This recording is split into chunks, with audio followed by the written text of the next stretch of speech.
Picture a 21-year-old girl from Quezon City stepping onto the most famous patch of grass in the world, and by the time she walks off it 2 weeks later, an entire country has stopped what it was doing to watch her play tennis. And honestly, if you had told anyone this was coming a year ago, they would have laughed you out of the room, because this is not supposed to happen to players from the Philippines, a country where tennis has never been the sport where the national obsession has always belonged to boxing and basketball, where the idea of a homegrown player even qualifying for a Grand Slam main draw used to feel like a stretch, let alone becoming the tournament's most talked about story.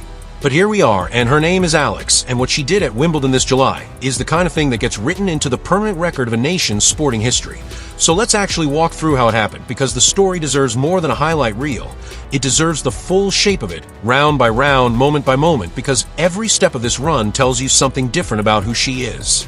Start with the entry point, because it matters. Alex walked into the 2026 championships as the 29th seed, which sounds like a modest number until you realize what it actually meant. She had just become the first player in the history of Philippine tennis, man or woman, to ever be seeded at a Grand Slam tournament, and that alone would have been a headline in any other year. A nice accomplishment, a nice quote for the local papers back home. Instead, it turned out to be the opening line of a much bigger story. She arrived in London off the back of a genuinely electric stretch of grass court tennis. She had just won her second career WTA title at the Birmingham Open, and then followed that with a run to the semifinals in Berlin, where she knocked off two top 10 players back-to-back, Elena Rybakina and Alina Svitolina. The kind of results that tell you a player isn't riding a hot streak so much as arriving at a new level entirely, and that's the version of Alex who walked on to Wimbledon's outside courts for round one against Mexico's Renata Zarazua, and won it comfortably, 6-1, 6-2, no drama, just clean, business-like tennis. And with that win, her Wimbledon paycheck started £80,000, which works out to somewhere around 6.5 million pesos for a single afternoon of work. And that number alone would stop most people in their tracks, but she wasn't finished, not close. Round two brought her up against Australia's Maya Joint, and this one had a scare built into it. She dropped the first set 3-6, the kind of result that makes you wonder if the run is about to end quietly in the second round the way so many promising Grand Slam debuts do. And then she flipped the entire match, 6-2, 6-love, taking the last 12 games in a row, absolutely suffocating her opponent. And just like that, she was through to round three, with another payday attached, £126,000 this time, somewhere around 10 million pesos, and if the story had stopped there, it already would have been a fantastic Wimbledon for a 29 seed.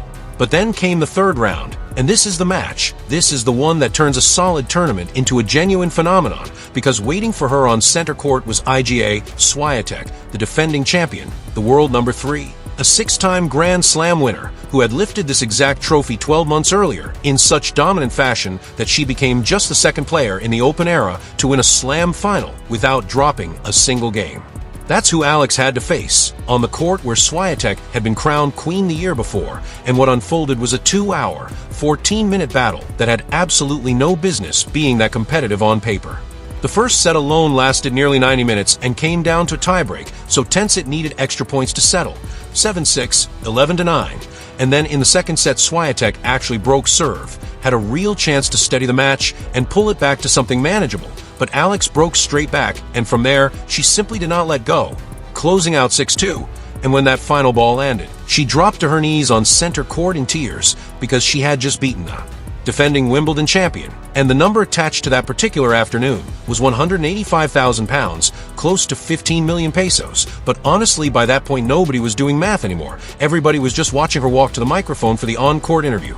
And what she said next is the part of this story that traveled further and faster than any scoreline ever could. Still catching her breath, still visibly overwhelmed, she started talking about the players who came before her, the players whose careers she'd studied and admired, and she said something like this: maybe for someone like Iga, who's won so many slams, or someone like Serena or Venus, this might not seem like a big deal, but for someone who grew up in the Philippines, and then she couldn't even finish the sentence. The emotion just took over, and what she said instead, once she found her voice, again, was that she used to train with her brother and her grandfather every single afternoon after school. In her words, my ruffled socks and my light-up shoes and chubby cheeks. And she said that memory, that image of the kid she used to be, was everything to her in that moment.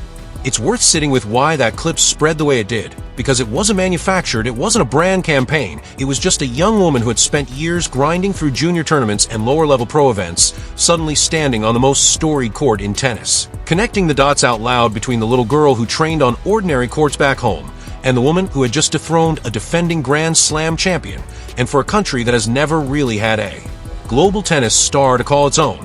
That moment landed like a gut punch of pure pride. You could feel it ripple through timelines and group chats and living rooms across the Philippines within minutes. Her grandfather, by the way, wasn't some elite coaching figure pulling strings from behind the scenes. From what she's described in past interviews, he was more of a club player himself, someone who loved the game, who read about tennis obsessively and watched countless matches, and who used those afternoons with her as a way to bond, to build a routine, to instill the kind of discipline that doesn't show up in a stat sheet, but shows up everywhere else, in how a player behaves under pressure, in how they carry themselves when a match is slipping away. And by her own account, every time she does something important in her career, she thinks of him because he worked so hard and sacrificed so much to get her here. So that's the emotional core of this run. But the business of the tournament didn't pause for sentiment, because 2 days later she was right back out there, this time in the 4th round against Italy's Jasmine Paolini, the 13th seed, a former Wimbledon finalist from 2024, a player with real pedigree on this exact surface, and a game built specifically for grass. And this is where we need to be honest about how the story actually ended, because it would be easy to only tell the triumphant parts, but the real ending matters just as much. Alex fought hard. She took the match to 3 sets, but Paolini won it 6-4, 4-6, 6-3. And just like that, the run was over, 1 match short of the quarterfinals. And here's the thing worth understanding about that loss. It doesn't diminish a single thing that came before it, because simply by reaching that 4th round, Alex had already rewritten Philippine tennis history. She became the first player from the Philippines, man or woman, to ever reach the 2nd week of a Grand Slam tournament, and the financial reward for getting there was already locked in regardless of the result against Paolini. 300,000 pounds, somewhere in the range of 24 million pesos on top of everything she'd already banked in rounds before it, which means this single tournament, across 4 matches, delivered her a career-best payday, the largest of her professional life by a wide margin, and it came with something arguably just as valuable, 240 ranking points that lifted her 4 spots to a new career-high position around world number 28. Think about the arc of that for a second. She walked into the tournament as the 29th seed and walked out of it a better ranked player than when she arrived, despite the loss, because the run itself was that significant. And when she spoke afterward about how she was feeling physically and mentally following the whole stretch, there was a phrase she used that stuck with a lot of people. She talked about needing to enjoy the process even when it's a roller coaster, even when there are tough moments, and she called that enjoyment her superpower, which tells you something important about how she's wired, because plenty of players chase results and burn out chasing them, but she seems genuinely locked into the process itself, the day-to-day grind of getting better, independent of whatever the scoreboard says on a given afternoon. And that's really the through line of this entire story if you zoom out far enough, because this Wimbledon didn't come out of nowhere. It was the visible peak of a much longer climb that most casual fans never saw. Back in 2022, she won the US Open Junior Girls title, the kind of result that gets you noticed inside the tennis world, but rarely means anything to the general public. Then in 2025, she broke through at the Miami Open, a WTA 1000 event, reaching the semifinals as a wild card and knocking off 2 top 10 players along the way, becoming the first player from the Philippines to ever reach that deep into a tournament of that size, and the first to crack the world's top 100. She followed that with a run to her first tour-level final in Eastbourne, then won her first WTA 125 title in Guadalajara, finishing that season with a career-high ranking of 50 in the world. Along the way, there were injuries. There was a shoulder problem that disrupted part of her hard court season. There were losses that never made headlines. There was the ordinary, unglamorous reality of grinding through the tour week after week without cameras paying attention. And all of that groundwork is what made this Wimbledon possible. It wasn't a lightning bolt out of nowhere. It was the compounding result of years of exactly the kind of discipline her grandfather helped instill in her as a kid. And that's part of what makes her such a compelling athlete to follow, because she left home at 13 years old to train at the Rafa Nadal Academy in Mallorca, which means she spent her entire adolescence away from her family, away from the Philippines, chasing something that most people in her position would have been quietly told was unrealistic. A tennis career built from a country with almost no professional infrastructure for the sport, no deep pipeline of coaches and academies, and tournaments the way players from Spain or France or the United States might have access to, and she made that sacrifice anyway. And 13-year-old version of herself is presumably somewhere smiling right now, because look what it built. There's also something worth noting about how she talks about her own success publicly, because in the aftermath of the Swiatek win, when asked about what she hopes young girls take from her story, she pushed back gently against the idea that they should want to become the next her. She said it would be an honor to inspire people, but she doesn't want kids growing up wanting to be the next Alex Eala. She wants them to want to be the first version of themselves, to find their own path rather than copy hers, which is a genuinely mature way to think about legacy for someone who's only 21 and still very much in the middle of building her own career. And that path, as she's described it, isn't paved with trophies and viral interviews. It's paved with the parts nobody sees, the early mornings, the sore shoulders, the missed celebrations, the 12-hour training days that never make it into a highlight package. And she's been pretty direct in crediting a broader cultural work ethic for that mentality, saying Filipinos in general are hard workers who show up when it counts, which is the kind of statement that plays differently coming from someone who has actually put in the work to back it up on the biggest stages in the sport. So where does this leave her career going forward? She's sitting at a new career high, ranking around world number 28. She's proven she can beat top 3 players on the sport's biggest courts. She's proven she can handle the physical and emotional weight of a deep Grand Slam run without cracking. And she's still only 21 years old, which in tennis terms means the version of her we watched at this Wimbledon is very likely a floor rather than a ceiling. There's also a broader cultural weight to what she's doing that's worth naming directly, because the Philippines has had global stars before in other sports, most notably in boxing, but tennis has never had a figure like this. Someone who can walk into the world's most prestigious tournament, beat a defending champion on center court, and turn an entire nation's attention toward a sport it never previously cared much about. And you could see that ripple effect in real time. Filipino senators publicly praising her as a reason to invest more in grassroots youth sports. Social media flooded with clips of her post-match interview. Fans who admittedly know nothing about tennis suddenly finding themselves emotionally invested in whether she wins her next match. And that kind of cultural gravity doesn't get manufactured by a marketing department. It gets earned point by point, set by set on the court. And maybe that's the most useful way to close this story out. Not with the prize money, even though the numbers are genuinely staggering for a young athlete from a country where professional tennis infrastructure has historically been thin, and not even with the history-making seeding or the record-setting 4th-round run, but with the image of her on her knees on center court, crying, trying to explain to the world what it meant for a kid who trained after school in ruffled socks and light up shoes to end up beating a 6-time Grand Slam champion on the same lawn where that champion had been crowned the year before, because that's the part of the story that doesn't fade once the ranking points get recalculated or the prize money gets deposited.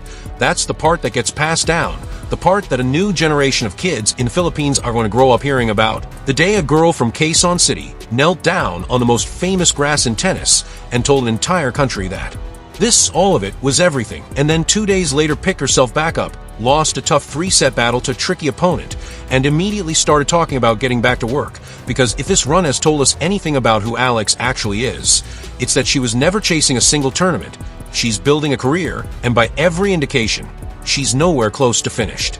Wimbledon run has reshaped her commercial value in ways that will take months to fully add up, but are already obvious in the raw numbers. She gained over 1,100,000 new followers on Instagram during the Swiatek match alone. She's suddenly being discussed on platforms and in conversations that had absolutely nothing to do with tennis a month ago. And this kind of cultural reach is spreading faster than any algorithm or marketing team could have engineered, because no algorithm engineered it. A 21-year-old playing the best tennis of her life at the sport's biggest stage produced it, and then she stood at a microphone afterward and talked about ruffled socks and her grandfather and what it means to represent the Philippines. And she did it with a kind of obvious, unforced authenticity that people can feel straight through their phone screens, the sampaguita stitched onto her visor. The Tagalog phrase worked into her clothing, a phrase that translates roughly to "once it grows, it cannot be stopped," which she chose for herself before the tournament even began. None of that was manufactured, and things that are real build real value in a way that manufactured things simply cannot fake. So when you look at this whole prize money breakdown, and the digits start blurring together into something that feels almost too large to process, here's the simplest, most human way to hold on to it. Alex grew up walking to the courts after school every single day, she went with her family. She wore whatever she had. She trained because she genuinely loved the game, and for no other reason. She left home at 13 to chase something most people in her exact position would have been told was completely unrealistic. She spent years grinding through the junior circuit and the lower rungs of professional tennis, through injuries, through losses, through the weight of representing a country that had never produced this exact result before, and now here. She is deep into the second week of Wimbledon, earning tens of millions of pesos from this tournament alone, with endorsement deals stacked on top of that, with the entire country watching and celebrating, with actors and former champions publicly recognizing what she's built, and she earned every single peso of it.